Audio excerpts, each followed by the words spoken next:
하나님은 사랑이십니다. 그 사랑 안에 내가 있습니다. 사랑받은 만큼 변화됩니다. 하나님은 말씀이십니다. 그 말씀 안에 능력이 있습니다. 말씀을 듣는 만큼 살아납니다. 내 마음을 주님께 엽니다. 아멘. 자, 짧게 오늘도 굵게 주님이 말씀해 주시기를 바라는 마음으로 제게 지혜를 주시고 오늘 마지막 팔복을 잘 풀어낼 수 있도록 성령께서 함께해 주시기를 바랍니다. 일단 지난주 7번째 복이었던 화평케 하는 자, 하나님의 아들이라 일컬음을 받을 수 있는 귀한 7번째 복을 여러분들과 나눴는데, 여러분들이 지금 화평에 대해서 오해를 하는 것 같아서 다시 조금 설명을 해 드리려고 해요. 화평케 한다, 공동체가 화평될 수 있도록, 가족이 화평될 수 있도록 무조건 져주고 무조건 손해보고 양보하는 것이 화평이 아니에요. 무조건 져주는 것이 화평이 아닙니다. 성경에서 말하는 예수님이 말씀하신 화평은 예수님도 하나님과 우리 사이의 중재를 위해서, 화평을 위해서 이 땅에 오셔서 한 일이 십자가에 죽어주신 거예요. 세상의 재판 안에서, 세상의 권력에서도 이길 수 있는 힘을 가지셨지만 그것을 사용하지 않으시고 십자가에 져주신 거예요. 그러니까 예수님이 져주셨으니까 우리도 져줘야 된다, 무조건 져야 된다라고 하시는데 아니에요. 말씀은 이렇게 설명하고 있습니다. 예수님이 왜 십자가에 져주셨는지, 왜 세상의 법정에서 져주셨는지 마태복음 26장 53절 54절에 분명하게 기록되어 있어요. 다 같이 읽어보겠습니다. 시작. 너는 내가 아버지께 구하여 지금 12군단이 더 되는 천사를 보내시게 할 수 없는 줄 아느냐? 54절 시작. 내가 만일 그렇게 하면 이런 일이 있으리라고 한 성경이 어떻게 이루어지겠느냐? 예수님이 왜 양보하신 거예요? 이 말씀대로라면 지금 당장 12군단을 보내서 다 무너뜨릴 수 있었지만 그 힘을 사용하지 않은, 양보할 수밖에 없었던 것은 하나님의 뜻이 예수님을 통해 이루어져야 되기 때문에 그 말씀에 순종했기 때문에 져주신 거예요. 화평은 바로 하나님의 뜻을 드러내는 거예요. 가정 안에서도 무조건 양보하고 져주고 말하지 않고 피해주고, 이게 화평이 아닙니다. 자, 지난주에 제가 이삭에 대한 이야기를 나눴는데 이삭도 계속 양보를 했어요. 그렇죠? 우물을 파면 그 지역의 사람들이 와서 다툼을 일으키고 그 다툼을 일으킴 속에서 싸우지 않고 2번이나 양보를 했어요. 피했어요. 아시죠? 그런데 그것을 어떻게 해석하느냐? 힘이 없어서? 아니요. 분명히 창세기 26장에 보면 이삭이 많은 종들을 갖고 있었고 또 많은 재물을 갖고 있고 거구라고 기록되어 있어요. 돈 주고는 용병을 살 수 있었을까요? 없었을까요? 살 수 있었죠. 돈이 있는데. 그럼에도 불구하고 그 지역 사람들과 다투지 않은 이유는 뭘까요? 그 지역 사람들은 평생 그곳에서 우물을 팔려고 했는데도 우물을 발견하지 못했어요. 그런데 어느 날 이방인이었던 이삭이 그 지역에 들어와서 살게 되었는데 그 이삭의 종들이 파는 곳마다 우물이 터지는 거예요. 뭐지? 우리가 평생 이 지역에 살지만 이렇게 우물을 팔 수 없었는데 어떻게 저 사람들이 들어와서 땅만 파면 우물이 나오지? 계속 지켜본 거예요. 야, 저것들 뺏어보자. 힘도 한번 써본 거예요.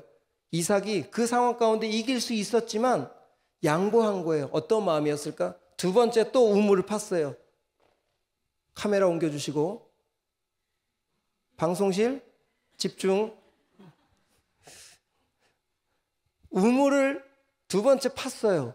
그러면 그 우물을 판 그곳에도, 그러니까 땅을 판 그곳에도 우물이 터져 나오는 거야. 그러니까 그 지역 사람들이 봤을 때 도대체 저 인간들은 뭐지? 관심을 가졌을까요? 안 가졌을까요?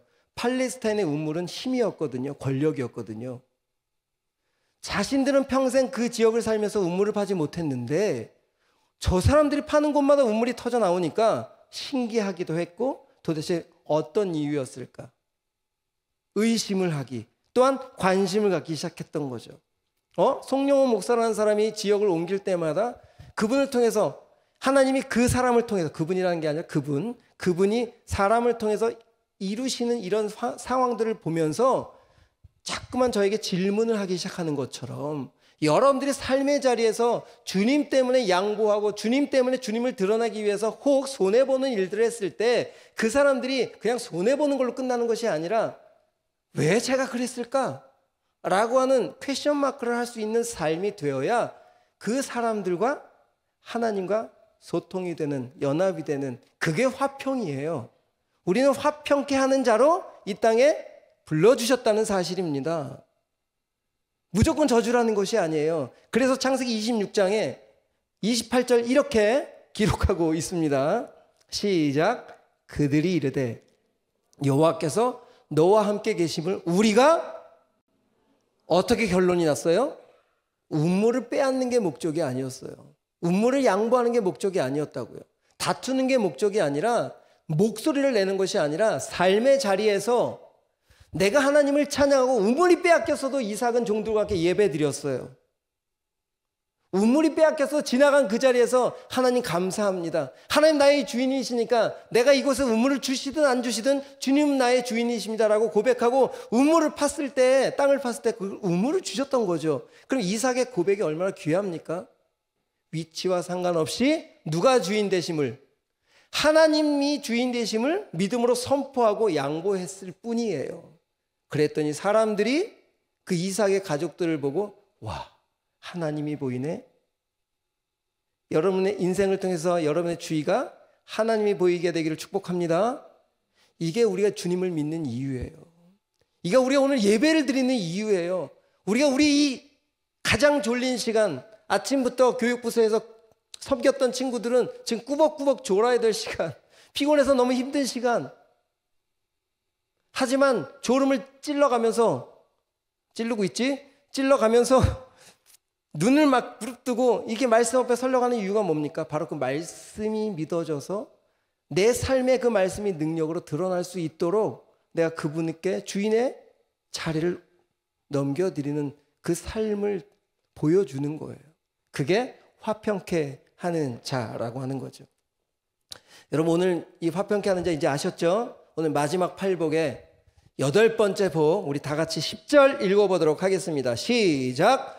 복되도다 의를 위하여 박해를 받는 자여 천국이 너희의 것이다. 이건 갈수록 태산입니다. 이제 의를 위하여 어떻게 살라고요? 핍박을 받으라는 거예요. 자, 지금까지 그럼 팔복을 조금 정리를 빨리 해보겠습니다.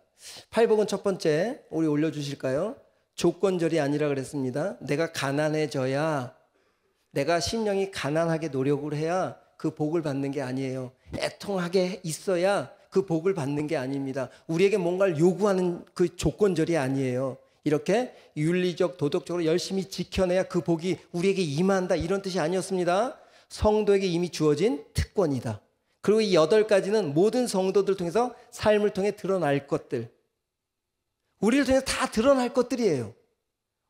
그러니까 우리가 지금 핍박을 받고 싶어도 받기 싫어도 당연히 그리스도인에 살다 보면 핍박이 따라올 수밖에 없다는 거예요. 그런데 핍박이 따라와도 그 핍박을 지금까지 우리 역사적으로 보면 그 핍박 앞에서 굴하지 않고 그 주님을 드러내고 주님을 주인 되심을 고백했던 그 한두 사람의 제자들이 우리가 오늘 주님을 믿는 이 수많은 그리스도인들이 생기는 놀라운 통로가 되었던 것처럼 세상의 고통과 세상의 핍박이 우리를 무너뜨릴 수 있다 없다?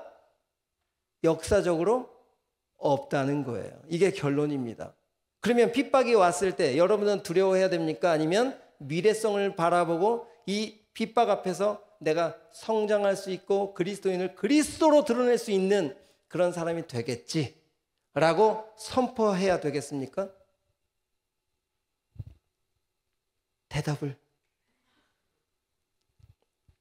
자, 팔복 정리해보면 예수님의 모습이에요. 팔복은 8가지가 다 예수님의 모습입니다. 다 우리를 위해서 정말 가장 낮은 심령의 가난한 자리로 이 땅 가운데 오셨어요. 하늘의 본체를 버리셨어요. 그리고 사망 가운데 갈 곳 없는 우리를 바라보시며 불쌍히 여기셨어요. 애통하는 마음을 가지셨어요. 그리고 그 온유한 마음으로 세 번째 복이 온유한 마음이었습니다. 온유가 뭐라 그랬죠? 프라우스, 길들여지다. 하나님의 말씀 앞에 끊임없이 우리 주님은 계속해서 그 말씀에 따라 움직이셨어요. 누구 때문에? 우리 때문에. 네 번째 복은 뭐였습니까?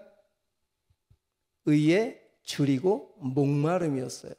하나님의 뜻이, 하나님의 오르심이 이 땅 가운데 이루어질 수 있도록 우리 주님은 끊임없이 하나님을 향해 서 계셨죠.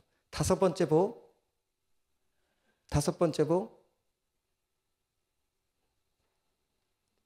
긍휼함. 긍휼함은 이 어머니의 자궁을 얘기한다 그랬죠. 라함이라고 하는 단어였습니다. 긍휼이란 단어. 생명이 착상되어서 성장할 때까지, 긍휼이란 단어에는 성실이라는 단어까지 포함됐다고 얘기했어요. 기억하시죠? 그래서 우리를 시작하게 하신 분이 완성케 하실 것이다. 우리 주님이 그 일을 하고 계시는 거죠. 그 다음에 여섯 번째, 청결한 자. 마음이 청결한 자가 하나님을 볼 것이다. 우리 주님 때문에 우리가 청결함을, 속을, 깨끗함을 입게 되었죠. 그 다음에 지난주에 했던 화평케 하는 자. 그리고 오늘 주님이 다 주님의 모습들이잖아요. 마지막 여덟 번째 복도 의를 위하여 핍박을 받은 우리 주님은 이 세상의 핍박 속에서 굴하지 않고 잠잠한 양처럼 끊임없이 십자가로 뚜벅뚜벅 걸어가셨어요. 오늘의 첫 걸음이 바로 종려주일이었습니다. 예루살렘으로 뚜벅뚜벅 걸어가신, 기쁘게 걸어가신, 바로 팔복은 바로 예수님의 모습이기도 하고 그 예수님 때문에 우리가 생명을 얻게 된 우리들의 모습이기도 한 거죠. 이 여덟 가지가 여러분의 삶을 통해 다 드러날 것입니다. 저는 분명히 믿어요. 왜? 여러분의 생명을 심으셨고 그 생명을 성장하게 하시고 자라게 하시는 분은 하나님이시니까. 여러분, 오늘은 이렇게 의 대신 예수님을 믿는 순간 우리는 예수 그리스도를 추구하고 예수님을 따르는 사람이 되었어요. 그렇죠? 우리 그런 사람들이잖아요. 지금 세상 가운데 살지만 우리는 예수님을 믿기로 작정했을 때 예수님을 따라가기로 작정한 것이고 그분의 삶을 쫓아가는 사람들이라고 하는 거죠. 자, 그렇다면 이렇게 예수 그리스도의 의를 따라, 자, 여기 집중, 종수야. 예수님을 따라 살아가는 사람들은 세상의 원리와 부딪힐까요? 안 부딪힐까요? 당연히 부딪히죠. 당연히 부딪힙니다. 왜? 성경의 원리대로 살아야 되는 사람들이고 예수님으로 따라서 살아가야 되는 사람들이기 때문에 당연히 세상의 원리와는 부딪힐 수밖에 없어요. 그렇죠? 우리 20살들 대학교에 가보니까 지금 열심히 준비를 해보니까 사회에 나와보니까 고등학교 때는 부모 틀 안에 있었어도 이제 자유를 갖고 나와보니까 얼마나 많은 세상의 유혹들이 있습니까? 내가 스스로 선택해야 되고 내가 스스로 선택한 것에 책임을 져야 되고 이 세상의 원리 속에 우리는 던져진 사람들이에요. 그런데 어떤 이름으로? 주시나? 누구 이름으로 던져졌지? 그리스도의 이름으로 던져진 사람들이에요. 그런데 세상은 세상의 원리대로 우리를 계속 끌어당겨요. 자, 1세기 때를 한번 봅시다. 1세기 때 예수님이 오셔서 그 예수님을 믿음으로 받아들인 사람들, 그 예수님이 나를 위해서 죽어주신, 그리고 죽으신 그분이 부활하셔서 그 부활하심을 직접 본 증인들이 진짜 메시아를 만난 그 감격으로 성령을 받은 사람들이 바뀌기 시작했는데 그때 로마 사람들은 어떻게 로마가 전체를 우리 사진 한번 보여줄까요? 로마가 얼마나 세상을 많이 지배했는지 이렇게 빨간 데로 칠한 곳이 다 로마가 지배한 것이었어요. 당시 로마가 그냥 지중해 전역과 아일랜드 연안까지 모두 거대한 제국을 하나로 통일했죠. 그런데 이 모든 나라를 다스리기 위해서 한 가지 그들이 시행한 정책이 있는데 그게 뭐냐? 가이사, 황제를 신격화한 거예요. 신을 믿음으로 신격화시킴으로 그 말 한마디에 다 명령되도록 그렇게 했어요. 그리고 많은 사람들, 모든 이 로마의 시민권을 얻기 위해서는 어떻게 해야 되느냐? 이 가이사가 황제라는 것을 고백해야 돼요. 이 분향함을 가지고 흔들어가지고 올리면서 가이사는 주십니다 라고 고백해야 증명서를 줬어요. 당시에. 그 증명서가 있어야 삶의 여러 가지 일들을 얻을 수 있었던 거죠. 무엇을 살 수도 있었고 그들의 어떤 생활 터전에서 살 수 있는 방법이 바로 누가 주인으로 고백돼야? 황제인 사람인 아우구스투스, 이 신이, 이 사람이 신이라고 고백해야만, 로마의 황제가 신이라고 고백해야만 모든 삶의 역할들을 할 수 있도록 어떤 이 증명서를 준 거죠. 그런데 예수님을 믿는 사람들은 그런 시대 속에 도저히 그렇게 고백을 못했던 거예요. 가이사가 주가 아니라 우리들의 주는 예수 그리스도뿐이 없어. 그러니까 이 로마 입장에서는 질서를 유지하기 위해서는 그 주라고 고백하지 않는 예수를 믿는 그리스도인들의 이름을 그리스도를 믿는 사람들이라고 하는, 그리스도인이라고 하는 별명을 붙여주기 시작했어요. 그리고 그렇게 그리스도를 믿는 사람들을 잡아다 죽이고, 더 사람들에게 본을 보이기 위해서 콜로세움의 사자밥이 되기도 했어요. 너희들 주로 고백하면, 가이사가 아닌 그리스도 예수를 주로 고백하면 이렇게 돼. 봐, 내가 다 끊어내버릴 거야 하면서 진짜 세상의 주가 예수님을 주로 고백하는 사람들 다 잡아 죽이기 시작한 거예요. 그러면 당연히 끊어질 거라 알았겠죠. 그런데 끊어졌습니까? 지금 1세기의 그리스도인들이 그래서 끊어졌어요? 안 끊어졌어요. 그 두려움 앞에서도 주님을 고백하며 그 환호하던 환호성의 콜로세움에 있던 많은 사람들이 그 앞에서는 손을 들고 있었지만, 실질적으로 깊은 곳에 진짜 저들이 저 죽음 앞에서도 주라고 고백할 수 있는 그 신이 도대체 누굴까? 퀘스천 마크를 갖기 시작한 거예요. 로마인들이 예수를 믿기 시작했고, 급기야는 로마가 기독교 나라가 됐어요. 여러분, 생명입니다. 기독교는 뭔가 행동을 해서 나타나는 것이 아니에요. 내 안에 계신 주님을 주로 고백하는 것이 시작입니다. 그렇다면 우리 오늘 10절을 다시 한번 이렇게 읽어볼까요? 복되도다 의 때문에 고통을 받는 자들이여, 너희는 천국을 이미 받았다. 너희는 그리스도를 믿음으로 받는 고난들을 통해 이미 천국을 소유한 자로 증명되었다. 이런 뜻이에요. 다시 한번 읽어드릴게요. 너희는 그리스도를 믿는 순간, 또한 그리스도를 믿음으로 받는 고난을 통해 이미 천국을 소유한 자로 증명되었다라고 하는 뜻이라는 거예요. 여러분들이 이미 주님께서는 여러분들을 천국을 소유한 자로 증명시켜 놓으시고 세상으로 보내신 거예요. 그만큼 대단한 사람들입니다. 프라이드가 어디에 있는 거예요? 세상의 물질에 있는 겁니까? 하늘에 있는 겁니까? 여러분, 여러분의 프라이드는 이 땅에 있는 것이 아니라 하늘에 있는 거예요. 그러니까 당당한 거죠. 내가 물질을 많이 갖고 있지 않아도, 내가 권력을 어느 정도 유지하지 못해도, 내가 지금 누리는 것이 없어도 내 가장 만유의 주이신 그 주님이 우리의 주인 되시니까 그분 때문에 이 땅을 당당하게 살아갈 수 있는 근거가 되는 거 아닐까요? 근데 우리는 자꾸만, 세상은 우리를 어떻게 빼앗아갑니까? 이 땅에 있는 물질에, 이 땅에 있는 소유에, 이 땅에 있는 그 무엇인가를 우리를 자꾸만 현혹시켜서 그 높으신 주님, 돈이 주인이 되고 권력이 주가 되고 가이사가 주가 되도록 세상은 계속 우리를 끌어당기는 거예요.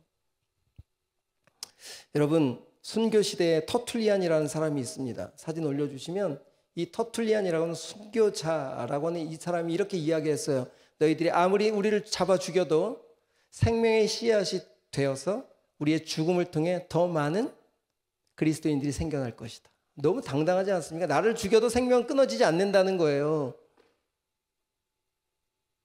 여러분을 죽여도 여러분 안의 생명은 계속 연장되고 이어갈 것이라는 거예요.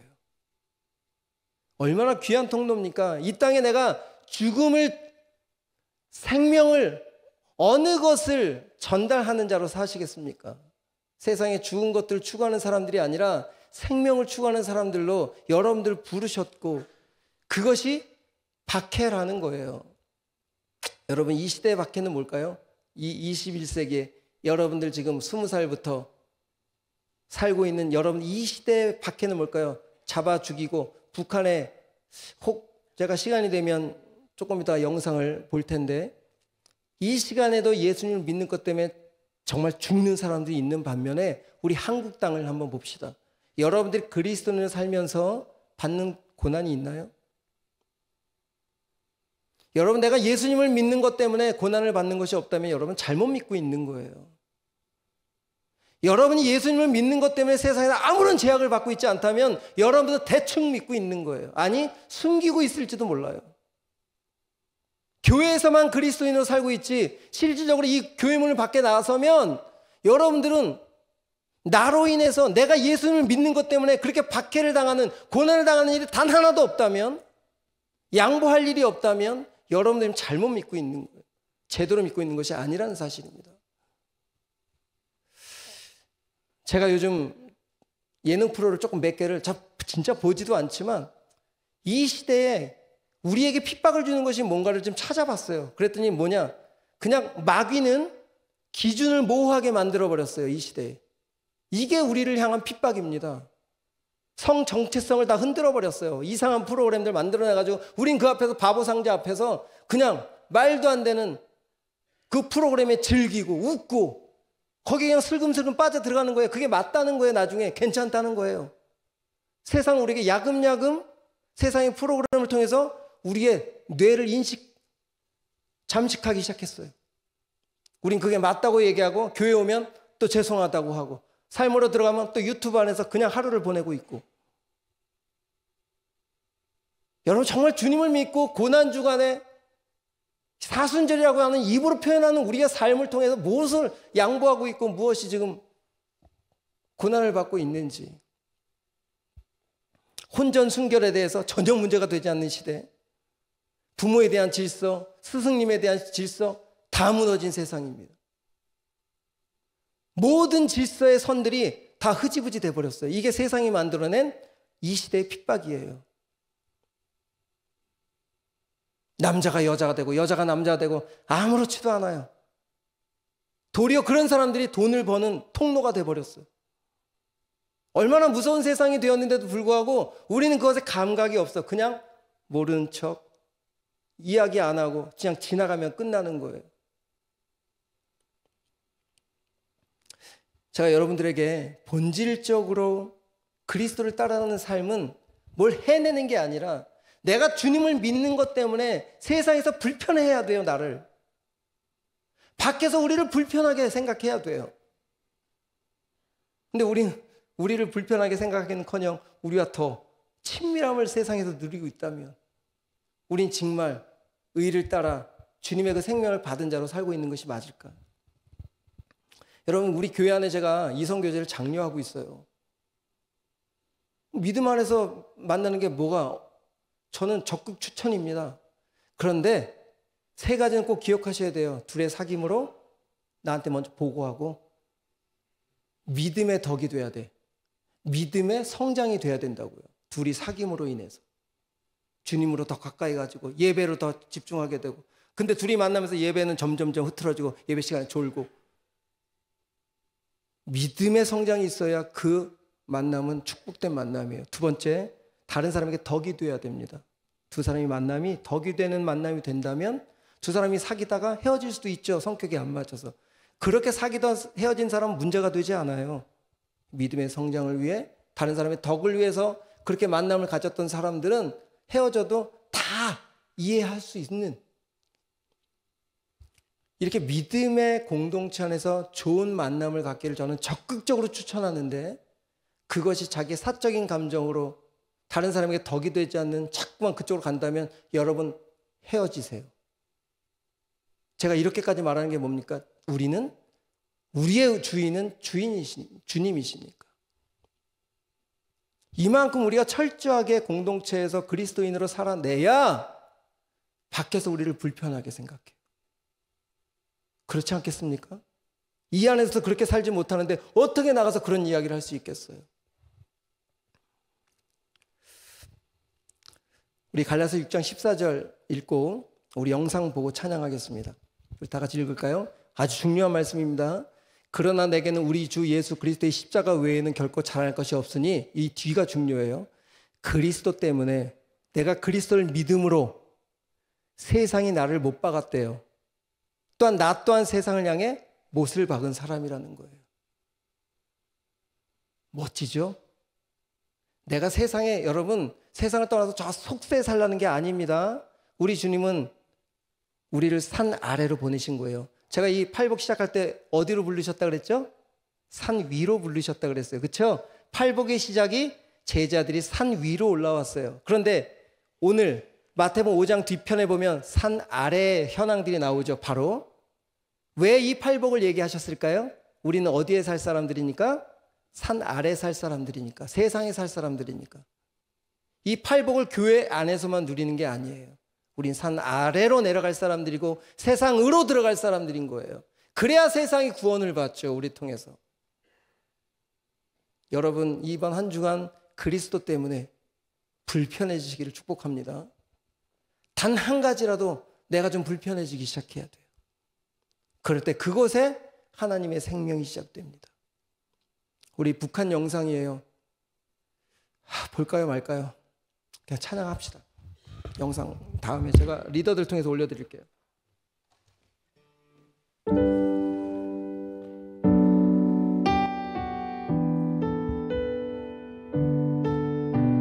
주 은혜임을 세상 소망 다 사라져가도 주의 사랑은 끝이 없으니 살아가는 이 모든 순간에 주 은혜임을 나는 믿네. 세상 소망이 다 사라져도 그 주님의 사랑은 반드시 우리를 통해 흘러가게 하실 것입니다.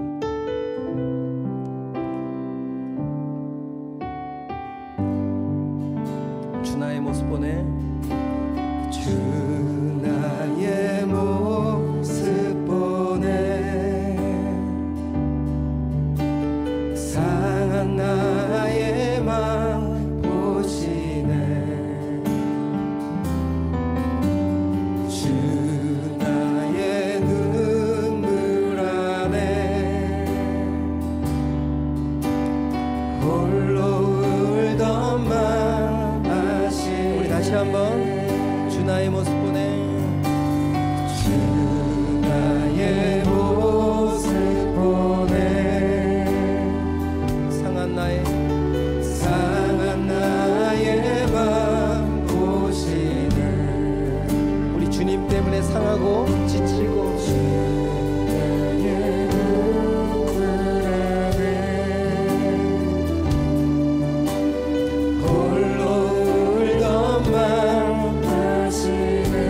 세상 소망 사라져도 세상 소망 다 사라져가도 주의 사랑은 끝이 없으니 살아가는 이 모든 순간이 주의 우리 다시 한번 1절 고백할까요? 주 나의 모습 보네. 주 나의 모습 보네. 우리 주님 때문에 상하고 지친 마음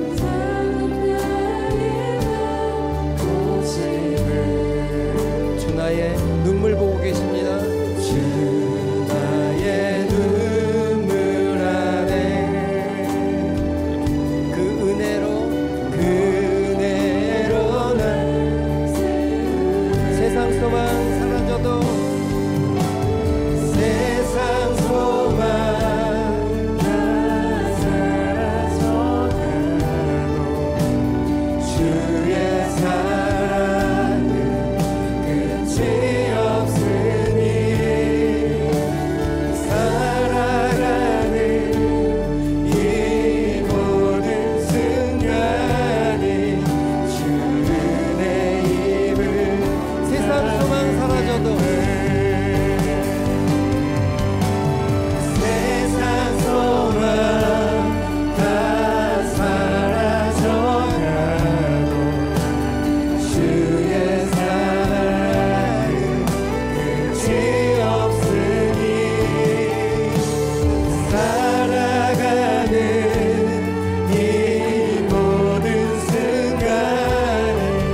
본 이유는 좀 기도 시간을 좀 갖고 싶어서 안 본 겁니다.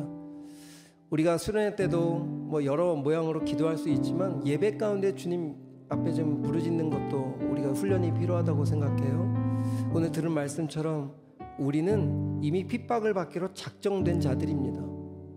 근데 그것을 피하려고 안 받으려고 하면 이건 뭔가 우리가 잘못 믿고 있는 거 아닐까요? 내가 뭔가 좀 불편하고 내가 주님을 믿는 것 때문에 좀 손해보고 주님을 믿는 것 때문에 내 있는 것을 막 줄 수밖에 없는 그런 뜨거운 열정들이 올라오도록 주님 우리 마음 가운데 좀 그 사랑을 더욱더 부어주십시오. 무뎌진 우리 마음 가운데 정말 주님의 사랑을 좀 부어주십시오 라고 하는 그런 간절한 마음으로 우리 주님 여러분들 좀 기도했으면 좋겠습니다. 우리 다 같이 여러분 한번 기도해 볼까요? 다 같이 기도하겠습니다.